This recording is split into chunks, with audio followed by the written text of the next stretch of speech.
Good morning, everyone. So what we have today is an idea that many of you in this room, especially if you're working in product security teams, would have thought of at some point in time or the other. We'll be talking about vulnerabilities, not in the code, but in the way you ship the code. So some of these bugs can be so simple that they make you wonder about the SDL and the security validation that goes on behind them. And on the other hand, some of them can be so complex that they may even baffle or startle your security, even your best hardened security developer. Right, so we'll take a few examples today, what kind of security misconfigurations that we have seen when you're working with different product teams. And we'll also propose our solution, an idea that we have in catching these kind of security problems, these kind of configuration problems really, and how we want to make the world a better place that way. We had planned for a demo, but unfortunately we don't have the GoPro today here. So we'll be showing you how our application or how our tool really works through screenshots. But if anyone of you is really interested, just come talk to us after our presentation. We've got a couple of devices here with us today, and we'll be able to give you a demo of what we have. Right? So before we get into the details, a really quick introduction. My name is Sumanth. I spent about a decade in the security industry today, and I work for Intel. I manage some of the Android security assessment efforts there. And I also manage some of the product security teams that develop new security solutions on top of Android. And before my job at Intel, I worked for Palm and for Sun Microsystems, doing PCERT, pen testing, security stuff, basically. And my co-presenter today is Akhil. Yeah, so I joined Intel last year, and I used to work with Sumanth in the security assessment team. Now I'm working as a research engineer in Xerox Research. So my major interests are data mining, machine learning, and databases. And yeah, this work was done during my stay at Intel. So. Thanks. Okay, so let's get down to business. Let's talk about the easy bugs first. Right? So think about a scenario where you have a development team, someone who's writing a new feature on Android, and think about a situation where they want to make several applications, let's say 2 applications, access the same file on the Android file system. Maybe read the file, maybe write to the file for whatever reason. And believe me, this happens. And there can be many ways to really solve this from a security point of view. But the easiest solution would be to just do a chmod 666 or a 777, and that works great. Right? And think about a similar example from a process point of view. Let's say you are, again, writing an application, writing a new service or an app, and you want to use more privileges than what your standard Android service or third-party service can have. What you do in that case, you just make your application a system app or run your service with the system user ID on Android, and then boom, everything works perfectly well. But you need to remember that the system user ID is sort of a pseudo super user. It has a lot of privileges. So if things can go wrong in your implementation, if you have a bug, then you're really releasing a conduit there for privilege escalation in a system, and that can get really nasty. Right? These are simple bugs. These are low-hanging fruits. They happen every day, every other day when you're working with large teams working on Android on a development platform. And things can get a bit more complicated, right? Setuid files, these are kind of my favorite. These are hard to get right. And you learn in Security 101 that you've got to be really careful in the way you set the bit, the way you understand the real user ID, the effective user ID, when you need to drop the privileges, when you need to gain them, and so on. So these can be complicated. And if you look at the Android security best practices document, it has a bunch of should nots and must nots in bold in the SUID section for a really good reason. And also the Android CTS test suite will just reject if you set the bit on some of these flags, also for a good reason.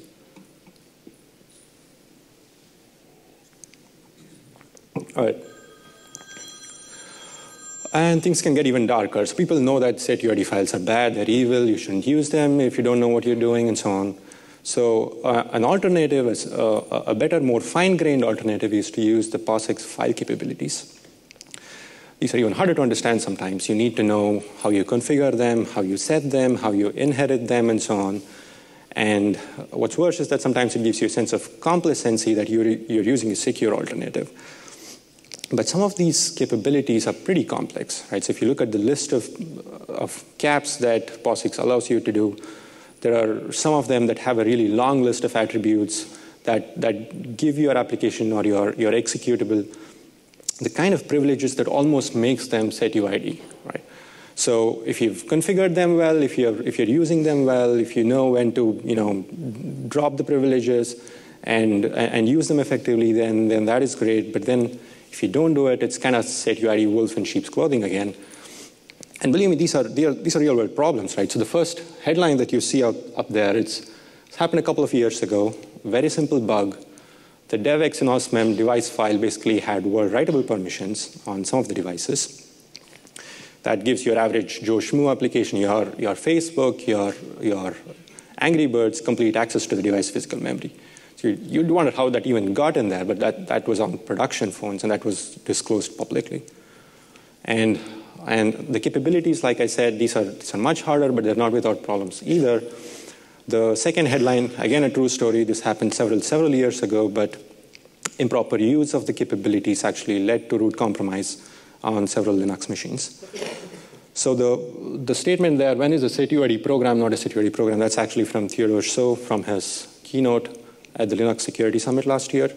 So that was a really interesting talk. So that led, that is kind of motivation for us to think about what kind of problems can come out of setuid and the file capabilities. All right, so far so good. So we've been talking about vulnerabilities that mostly result from a particular feature. It's kind of contained or isolated to one feature that you're developing, right? So maybe you have infinite time and resources and money. You can have months of penetration testing done, and maybe catch these kind of chmod issues, process permissions, setuids, capabilities, and what have you. But you've also seen cases where a team, probably it's not very security aware, can introduce vulnerabilities in things that are completely unrelated to their code. So on the IA32 architecture, on the Intel architecture with 32-bit addressing, you have the ability to run 64-bit programs if you enable PAE, the physical address extensions, right? So let's say you have a team that's working on a 32-bit platform, and for some reason, maybe they are messing with 32-bit and 64-bit code together. Things are not working well. They need to debug something. And they turn off PAE, the physical address extensions, and everything works well. Sometimes months can roll before you even realize what is going wrong. And usually you get this pushback from the development team saying, everything is working well. Why do you want to change anything? An interesting case here is that on the x86 architecture, the non-executable feature, the NX bit, is actually set to 1 in the 63rd bit in the page table entry. So you see what I did there. So if you're turning off PAE, you do not have a 63rd bit anymore in the page table entry, which means that you've turned off NX, and you've suddenly left the platform with a huge security hole. True stories again. All right. So what I'm trying to say here is that if you look at these examples, these are not bugs in your implementation. These are not your average buffer overflows, null pointer dereferences. So these are the things. These are cases where you're shipping something, you're configuring something, and then you're introducing vulnerabilities. Some of them really simple. Things can go bad. And what we feel is that these classes of vulnerabilities should be caught quickly and efficiently. And for that, we are proposing a tool, an idea really at this point, called Iron Crow. And this is what we have. I'm going to turn it over to Akhil to explain what the tool can do today. So hello, everyone. So the idea behind, as Sumanth has already mentioned, is that these are the blue ones that you see. I think you're mute. What? Okay. Sorry. Yeah. So the idea behind this is that you can see the blue bubbles here, which actually point about the features that Sumanth was mentioning. So I'll start with the NX bit, which is a very simple thing. So this bit actually tries to, it's a technology used in the CPU to mark different areas of memory as either to store code or data. So, and in that case, an operating system can actually try to mark these regions which contain just the data to be non-executable. So the idea here is that it actually tries to prevent the classical buffer overflow vulnerabilities that could actually occur. And here we actually implement a check here at 2 levels. So the first level is that we try to check the proc to see that whether the operating system has the capability to enable NX or not. And at the second level, what we do is that we actually try to execute code from the data pages. And we receive a memory access violation, thus stating that we have an NX check there. Moving to the second bubble where we have this mmap min adder. So this is a kernel tunable which actually defines the minimum virtual address space where a program could mmap to. So the interesting thing here is that if this is actually used to avoid the kernel level null pointer dereference attacks that could be there. So the idea here is that if the mmap min adder value is not set to proper limit, so what could happen is that a hacker or a malicious user can strategically place a code at the address pointing to null, and then it could actually lead to system crashes or even privilege escalation, or maybe unintended code execution. Then moving to this capabilities part, which is, we think, I guess, is the most interesting part of our tool, because these really are, as I feel, these people don't really know about how to configure them, how to use them, how they are inherited and stuff. And these were actually implemented, these were actually placed to see that you just don't use setuid root programs. You say that I will define, just to make sure the privilege of least privileges. So what we do here is that you have these different kind of capabilities like cap setuid, cap DAC override, cap sysadmin. So these capabilities, actually, if you take a union of all these capabilities, you become root. So the interesting thing here is that you have these different capabilities and people don't know how to use it. So there should be a tool which is able to scan the whole file system and to see what kind of capabilities are enabled for these files. So the interesting thing is here that if you have kept setuid capability associated with your file, then it can perform any kind of setuid changes. So it can map to any arbitrary setuids. Then instead, and moving to cap DAC override, what could happen is that, so this can actually bypass the read, write, and execute permission checks, and you can probably write to a place which is not, where you're not authorized to do that. Moving forward, I mentioned something about the capability called cap sysadmin.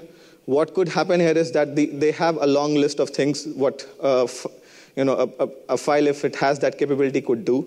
So actually, capabilities are set as the security extended attribute with a file.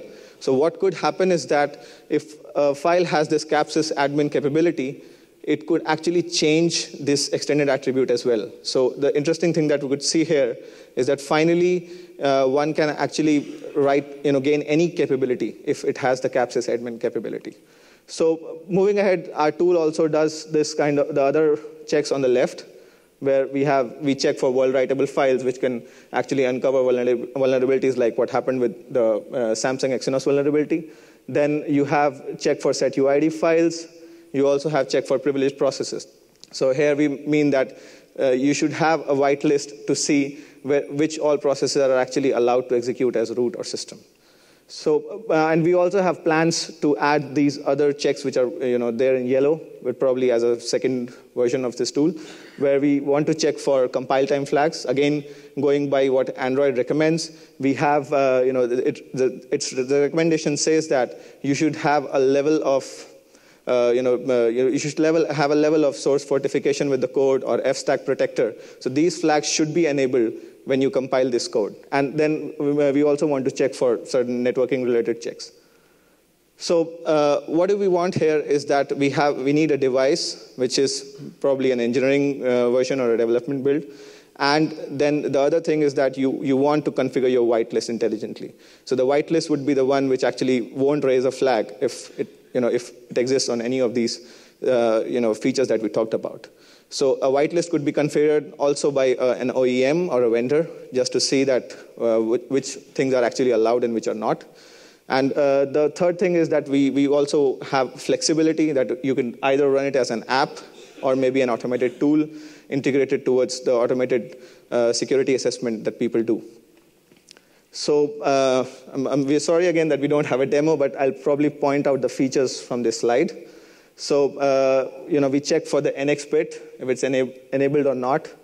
We check for the mmap min error value, if it's set to a proper limit.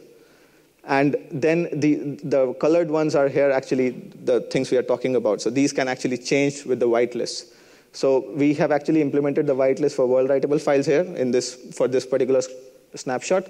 And you see that there are certain world writable files which are allowed and which are not allowed. So with the demo, you can actually see we also list the files which are there. So these are probably the world writable files, and we have added this to an ignore list as of now. And apart from that, again, we have checks for all these setuid files, capabilities, processes running as root or system. And then we see that for the file capabilities, the interesting thing is that Android allows the run as utility to have these capabilities. And thus, again, this could be a part of the whitelist. So I'll handle over to Sumanth for the next slides. Thanks. Yeah. So again, if you're interested in seeing this tool with your own eyes, we have got a couple of devices here, so feel free to just come and talk to us after the presentation. So our proposal really is that Android is a complex piece of machinery. So you have way too many entities. You have the Linux kernel, you have the AOSP, you have the BSP vendors like Intel, you have OEMs and the MNOs before you actually give the device in the hands of a consumer. And each of these guys add more and more code on top of what they get. And in the Android space, everyone talks about TTM, the time to market. So no one really has the time, the months or even weeks to do a thorough penetration testing or code reviews or security configuration reviews over and over again. And it's just wasteful, right? So what we feel is that a tool such as IronCrow or a framework such as IronCrow should be made an inevitable tool. It should be made as part of your gating criteria or your exit criteria when you're saying that your platform is ready or it's production quality and be shipped off to an OEM. So we think that something like this would be very useful to OEMs and MNOs and BSP vendors. And if you really think about it, many of these bugs are kind of endemic to Linux, not necessarily to Android, although we have customized this to Android. So we have seen some interest in people who work on Linux, develop solutions on top of Linux or even distributions that add their own value-added applications on top of the kernel. Of course, needless to say, security assessment teams should also be interested in this, in using this and making sure that the platform is secure and stuff. So that's what we have. And we are sort of at pre-beta quality today, so we are also working in parallel in expanding this tool. And we're going to make this publicly available soon. If you are interested, do drop us a note. Our emails are on the next slide, and we'll be happy to get back to you on that. So thanks again. That's our email addresses. And I apologize for not having the GoPro today, but we'll be happy to show you the demo if you need me. Thank you.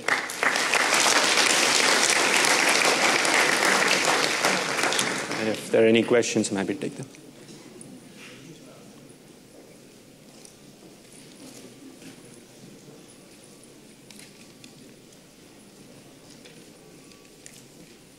Yes. Do you plan in the future to open the source? I'm sorry, can you repeat that? Do you plan to open the source of your talk? Yes, we are working on that.